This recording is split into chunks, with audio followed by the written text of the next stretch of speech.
2024 நாடாளுமன்ற தேர்தலில் அதிமுக கூட்டணியில் இணைந்தபோது அதிமுக வாக்குகளின் துணையுடன் 2.59% வரை வாக்கு வங்கி உயர்ந்தது.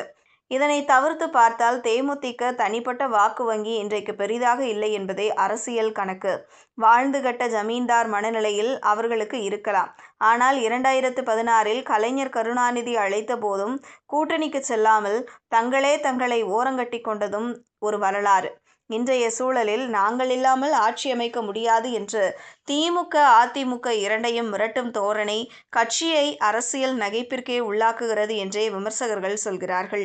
யாரும் கூட்டணியில் சேர்க்கவில்லை என்றால் தேமுதிக இன்றைக்கு 0.2% வாக்கு கூட வாங்க முடியுமா என்பதே கடினமான கேள்வியாக இருக்கிறது.